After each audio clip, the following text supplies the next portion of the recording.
I mean, maybe it's my secret weapon. Who knows? So we're about 2.5 weeks out for Mike and Maggio, and then add on an extra 4 weeks for Talon. So we're getting pretty close. Everything's a lot more explosive, and throughout this whole camp, since I've been working with Mike, we've really been working on stability. It's not anything super hard, just explosive, fast, and just getting all those fast switch muscles going. We do have a lot of reaction stuff just so we can work on telegraphing. So let's start warming up.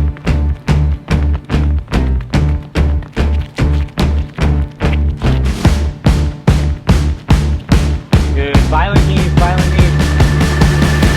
So I want you to pan around a little bit, and then we're gonna see. One of these things is not like the other. Really, so yeah.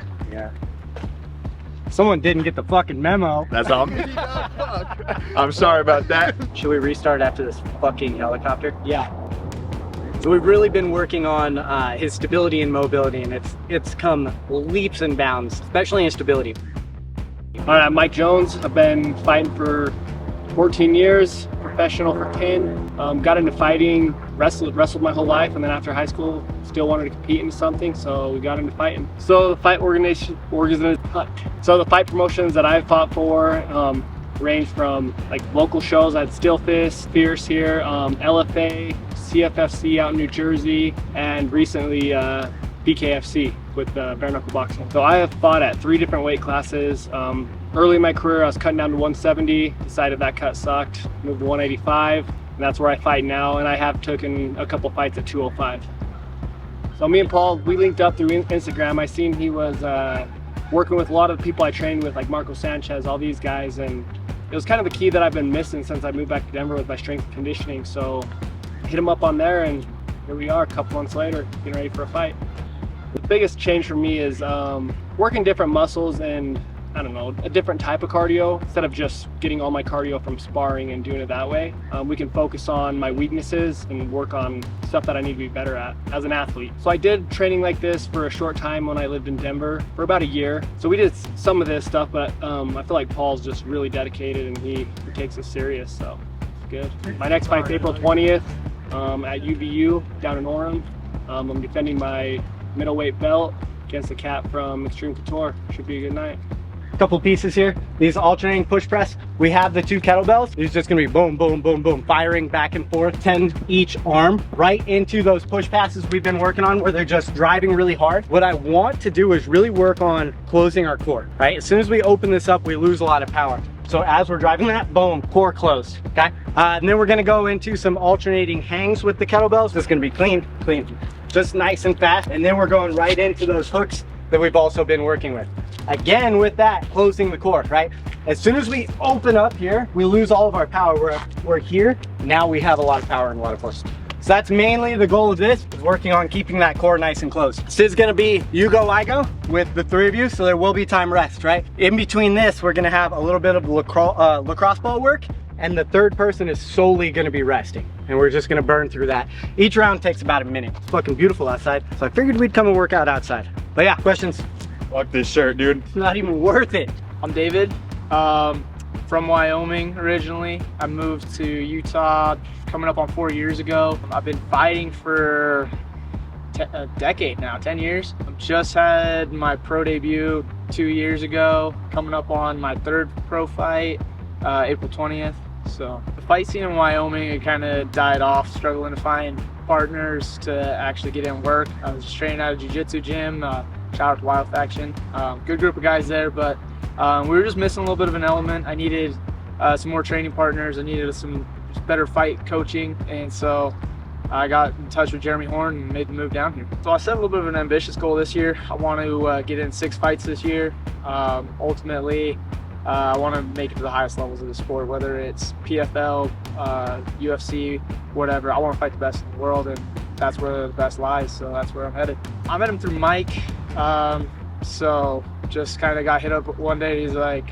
Mike asked me if I wanted to join in a strength and conditioning session. I was like, well, you know what, I've been missing that, so let's get on it, and that's how I met Paul, and the rest is history. Yeah, so my fight coming up at UVU, I'm fighting a guy named Arthur Duflo. He's out of Vegas, fighting out of 10th Planet. I've seen some of his fights, wasn't overly impressed by him. You know, I think I beat this guy anywhere the fight goes, so Just really looking forward to it. I've been out for a little over a year, had an injury, got engaged, just kind of dealing with life. And so I was just excited to get back in there and put a beat down on this guy. So we are going to be working a little bit new of a ball drop today. So we're going to put it into the warm up. That way, when you're under pressure, you'll be able to do it easily. And all this is going to be, if I use Mike as an example, he's going to stand there ready to go. I'm going to hold it about head high, a little higher to start. I'm just going to drop it. I'm not going to telegraph it all, right? I just want him to shoot out and catch it as quick as he can. So it's hard. Straight out, straight out. Boom. There it is. That's out. Boom. Yeah. Okay, so say, you guys know I like little competitions. So 20 drops, right? It'll be like this. I'll drop one or the other. We'll see how many you can get, see who the winner is. Okay, go on, let's go first. One. Ah, you fucking opened your fingers. Yeah, I was doing the same shit to him. Bitch.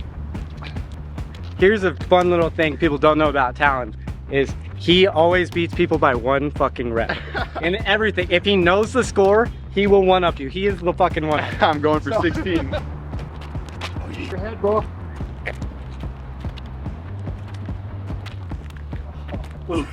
I told you, it's a fucking one-upper. 16? That was 16. Well, we want to like rotate the wrist. All of it comes from hip, hip, hip. Same as if we're coming here. It's going to be faster here, but I want an exaggerated drive forward, right? Same with the hooks. I really want to exaggerate you coming through, because as we're learning anything, right? Like when we learn the jab, what is it? Like, okay, step, boom, right? We're breaking down these movements so that way we can reduce it into a better form, thinking about closing that out. So as we're driving, everything's solid. That way as we punch, boom, everything's nice and tight. If we're out here at all, we start losing power. Same with hooks. If we throw it extending, we're gonna lose power. If it's closed off, we're gonna have more power. This is just breaking down that. Blow the biceps out, throw hard here. 5 minutes, 20 plan. 8, 9.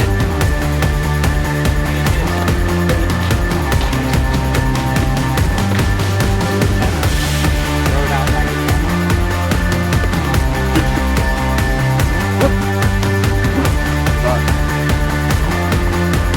on each foot. There it is.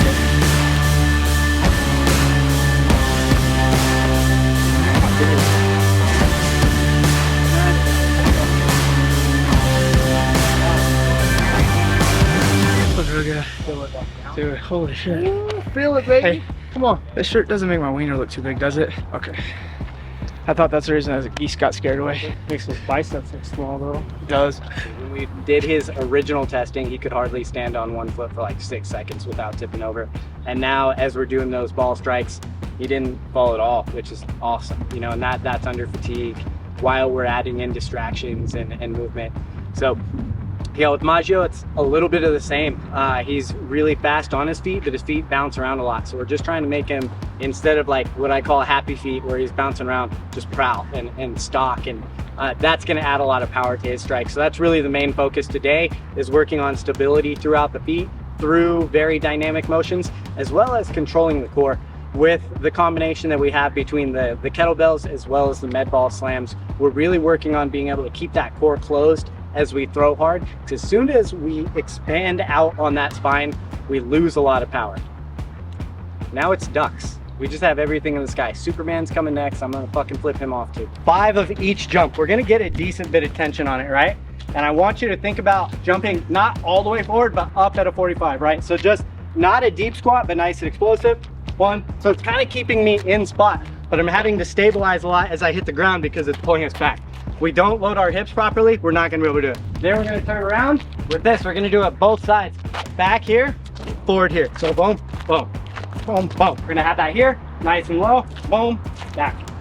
Boom, back. So bands are probably the most underutilized piece of equipment for fighters. Everyone sees bands, they're like, oh, can we really get a good workout? But look, there's so much you can do for it. Like with this, we're doing some stability for the feet while being explosive through the legs in functional patterns. Probably the best neck drill in the game is this 4-way neck, because we're moving through ranges of motion while keeping it stable, which is what we want for a fight. I know a lot of people do like weighted head lifts and stuff, but now the head is actually moving.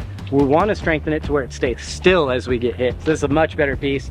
And then, you know, Pal-off presses are tried and true. Everyone in almost every sport has used those because they're so good for core. But as soon as we start rotating with them, it helps build all of our strength and hip strength as well as core strength for it. I mean, there's bands of the shit. I don't know why people don't use them, but I mean, maybe it's my secret weapon. Who knows? Yeah, unfortunately, the tribe's been on a little bit of a losing streak. We've had really hard fights that have been close, and we've just been nudged out a little bit. And I know it's part of the game, but I fucking hate losing. I'm very excited for April 20th because we're gonna close out all 3 of these motherfuckers and get back in the win column every fucking time. So if you're in the Salt Lake area, make sure to come out April 20th for Fierce Fighting. It's gonna be a banger. Like I said, the tribe's got 3 people fighting, and let's show the fuck up.